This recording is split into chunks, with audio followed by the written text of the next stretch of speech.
If you have ever felt betrayed, you know that it hurts. And betrayal can range from a minor betrayal that hurts, but not hurt magnificently, all the way up to major betrayal where you wonder, can I ever get over this or not? And if you've suffered betrayal, it could have been by a person, it could have been by a group, it could even have been done by perhaps an organization. But if you feel betrayed, what happens next?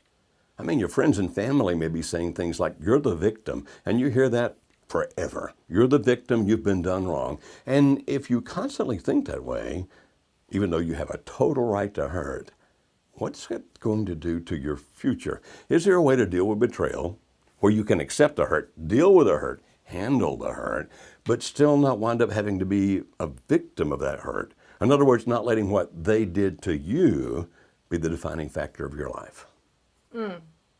I'm excited. That's good. That's what we're going to be talking about today on this episode of Marriage Helper Live. My name is Kimberly Holmes. I'm the co-host here. So glad to have you.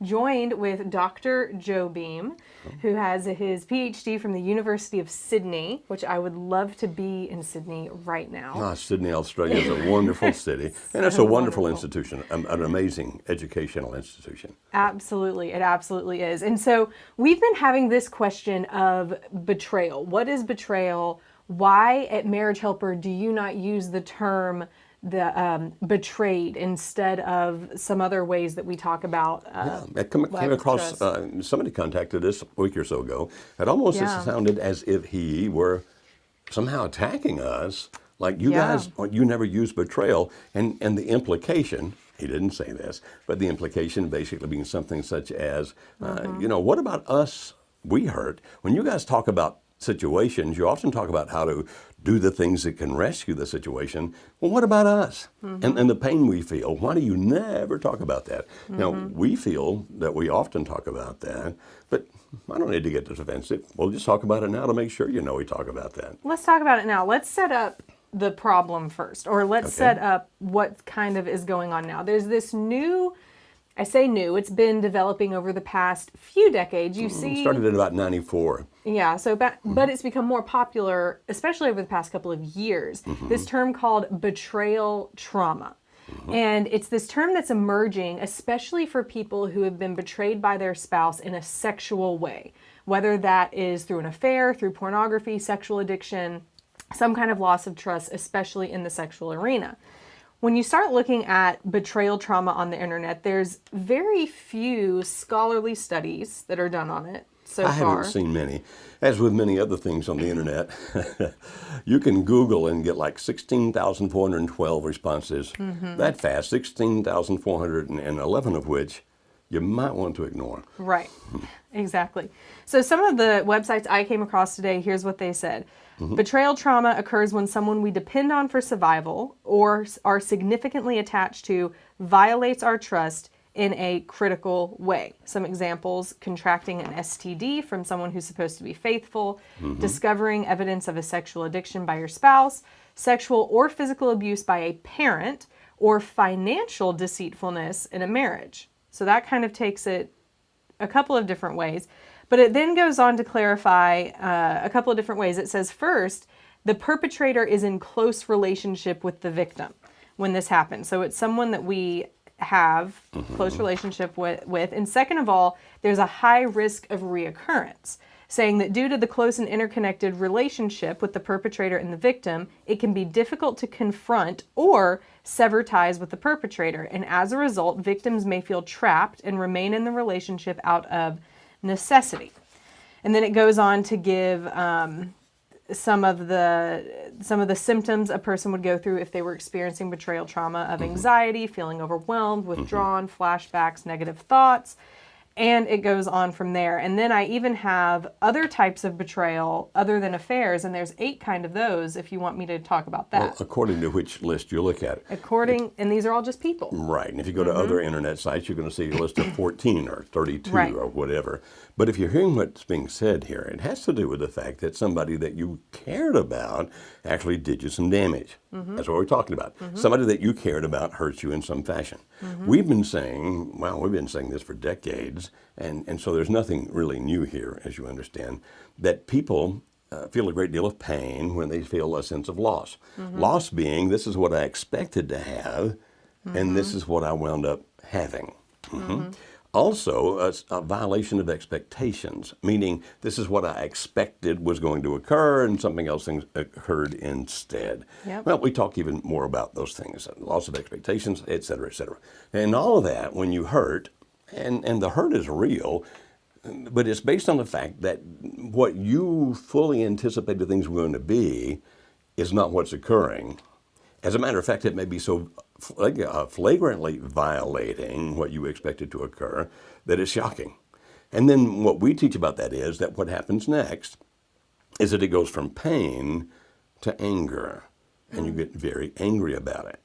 So what these people are saying here, and we're not disagreeing with anything they say, it's very, very common, it makes sense, but it's really about this is what I felt I was owed, or at least should have been agreed to by the two of us to be part of what's going to happen here. So, for example, a parent sexually abusing a child, certainly against the expectations. Absolutely. Like, I expected to be safe with my dad, my mom, and they would take care of me and not let bad things happen to me, but now they've done it. And when that happens, sort of a dissociative thing takes place. A dissociative thing such as, let's see if I can make that make more sense. A dissociative disorder has to do with multiple personality. Like, it's sometimes you're Jen and sometimes you're Jennifer, Jim being the guy, Jennifer being the gal, or whatever. I mean, different personalities. We're not talking about that. But a dissociative behavior, or at least concept, in the sense that these two things cannot logically exist with each other. So, for example, if I say, I love you, as I am pushing the butcher knife into your ribs, then there's a dissociation between the two. Like, if you really love me, how can you be putting the knife into me? Right, incongruent. Okay, it's incongruent. And since it's incongruent in that situation, and hopefully nobody pushes a knife into you, I'm looking at the knife as being the reality, and you're saying that you love me as being the not reality. That's where I'm dissociating it. Okay, you can say you love me, but how can you say that when you hurt me? Now, take away the extreme illustration of the knife, because it's extreme. But I say that I love you and then I cheat on you. It's the same kind of concept then, where people are going, I can't see these two things as both being true. So there's dissociation that takes place. And now I have this tremendous pain, because if you love me, you really couldn't do that. Now, we're not talking about love me in the sense of manipulating. Like, if you loved me, you'd do this. When people say it that way, they're typically trying to manipulate. But, you know, I don't know how you can say you love me when you did this. Or I heard that you told these terrible lies about me to my friends, yet you say you're my friend. It's not happening. I look at this and go, at least one of those cannot be true. Now, here's the interesting thing. They both can be. But we tend not to believe that they can be because it doesn't make sense to us. For example, can a person who is in love with one person wind up having a one-night stand with another person? And the answer to that is, yeah, it actually can and sometimes does happen. Now, it's bad, don't misunderstand. But yet now when this person gets caught and says, but I really still love you, always have loved you, never quit loving you, and the other person's not believing it now because these things don't fit, this person can actually be telling the truth. I really did love you. Now, I know you're out there right now going, oh man, you have missed it on this one, because that's an impossibility. If they do that, then they obviously don't love. And if you're the person who has been cheated on in that situation, I pretty well know that's what you're thinking and feeling, and thinking I'm an idiot. But if you're the person who was the loving one, who did that because being in the wrong place at the wrong time, or something else is going bad and out of control, that person sitting there watching you and me right now going, he's right. I did love, but I still did that stupid thing. And so the way people are hearing this right now are based on what their experiences have been. No, can't be true because you did it to me and you couldn't have loved me. It is true because I did it to you, but I really did love you. Now understand, stay with us, don't leave us yet. I'm not saying that justifies in any shape, fashion, or form what this guy did, or gal, either one. I'm just saying that in this, what they're calling betrayal trauma, this dissociative thing of, how can I trust you again? That's where the great pain comes from that we want to discuss. Now, when you read through that, Kimberly, remember they said the second thing is a high likelihood of it occurring again. Right. Not necessarily so. Hopefully what they mean by that when they write that, if they know what they're doing, is that because you continue to be in relationship with the person, then there's a possibility the person can hurt you the same way again. Now that's true, but it doesn't mean there's a high likelihood that he or she's going to do it again. I was told just the other day, oh, no, I've heard all my life. If a person does it to you once, they'll do it to you again. Once a cheater, always a cheater. And our response is, we have worked with thousands upon thousands upon thousands of couples, and I can guarantee you, many of those people never cheated the second time. Never. So saying once a cheater, always a cheater, typically still said by somebody who has been hurt. You understand? As opposed to the one who's doing the hurting. Now, here's where I think the rub has come, and we read it last week in what was sent to us, like, you guys never talk about the betrayed people, and probably whoever wrote that right now, if he or she's watching this, is going, you're proving my point because you're still on the side of the betrayer. We're not just on the side of the betrayer. We're also on the side of the person being betrayed. Oh, what do you mean, Dr. Beam? You mean sometimes you really are on the side of the betrayer? Never in the betraying act. Never. We never on his or her side about the bad thing they did. Think about it this way. We're really on the side of the relationship. And that means if we're going to be able to help you guys put it back together, yes, there needs to be some mentoring, some helping, succoring, if you will, to the person who has been hurt. But if you just do that and that alone, then ultimately you just go away. Or make this person crawl on broken glass if you want to put it back together, which inevitably winds up working badly. Or, just as we heard yesterday, it's been 25 years and I never have been happy yet with how much he's been able to talk to me about it. 25 years and you're still the victim. Right. Well, that's not healthy for you, and what he did was awful. But it's still not healthy for you to be covered by that. Yep. 25 years later. And so when we say we're for the relationship, we're not on the side of the betrayer. We're really not. Any more than we're on the side of the person who's been betrayed. We're on the side of the relationship, helping you guys put it back together. And we'll never justify, condone, explain away, or in any way give support to the betrayal that was done. That's bad. Right. Now, if I confuse this further, or maybe you can summarize this where it makes sense to people, because they're going, that idiot just talked 5 minutes and I have no clue what he said. I did say at the beginning of the program, you have your PhD. So those were a lot of words. That were. All right. No, but it's true. So what we really have here is when we talk about betrayal and this trauma that goes along with it, there's different types. There's different levels. Really, if I'm looking at it, and I'm not a psychologist and I haven't done research in this field for this specifically, but the type of trauma a person experiences through PTSD, especially a soldier who's been in a combat zone, that level of trauma is going to be vastly higher than someone who just found out that their husband is watching porn. It's two different types. Although you may feel, if you're the wife who just caught your husband watching porn, you'll feel that mine is so big, it makes no difference if it compares to the soldier who was seeing his or her buddies blown apart. And from that person's perspective, that's right. That's as big as you have, and we're not trying to say that it doesn't have an important level to you. Sure. But we live in a world where that sometimes you just need to understand that in the scheme of things, right, as bad as this is, exactly, it could have been so much worse. Putting your own situation into perspective. Yes. Because otherwise, anything that my husband or anything that my wife does, I can twist it and say, my expectation was that they were supposed to make me happy. When I entered into this marriage or into this relationship, the expectation was you will make me happy. And then as soon as that person does something that doesn't, whether they spend money I didn't want them to spend, or they were hiding things I didn't want them to hide, we're all human. What it boils down to is while we don't ever justify someone's terrible actions that they do, No. we also can't expect someone to be perfect either. So, should we take that situation and say, they've betrayed me, I can't trust again?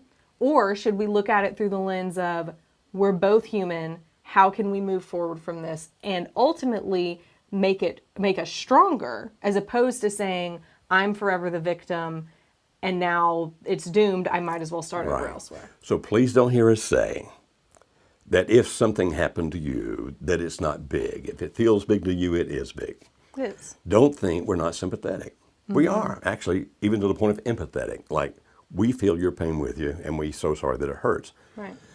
But we personally believe, based on the experience of working with thousands and thousands and thousands of couples, that sometimes people get into this poor, pitiful me thing where they can't get beyond it because somebody, family, friend, even a therapist, what happened to you is just so evil.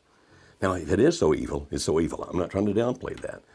But I think sometimes people get focused on such things that actually can be overcome. Yeah. So if you think we're cruel or unhappy when we say it's not the same as watching your buddy next to you in Afghanistan being blown away by a hand grenade, it's not. And if you say, well, my therapist says it is, it's just as bad, then what your therapist is trying to do is to relate to you, and I know how you feel, I understand, and it's okay for you to have that pain. And we would agree with that. It is absolutely okay for you to have that pain, but taking it out of perspective kind of makes you and your experiences the center of the world. And when that happens, when you and your experiences become the center of the world, whether you mean it to or not, it very soon becomes all about you. Well, yeah, it is about you, but it's not all about you. There are other people to consider. Children, for example, if you have them, your spouse, if it's he or she that hurt you, your best friend, if it was him or her that did the damage to you. And so, well, I'm done with this part. I hope Kimberly is too, just to say this.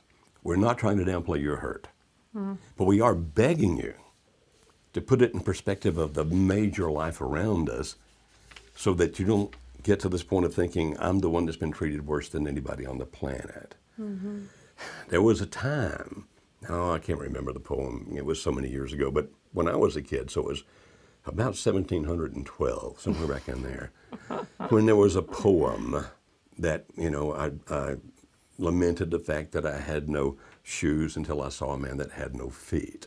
And then on and on and on. And the whole purpose of those poems back in the day was, look, accept the fact that what you have is not good, but try to understand that there's still situations at worse. First, so be thankful.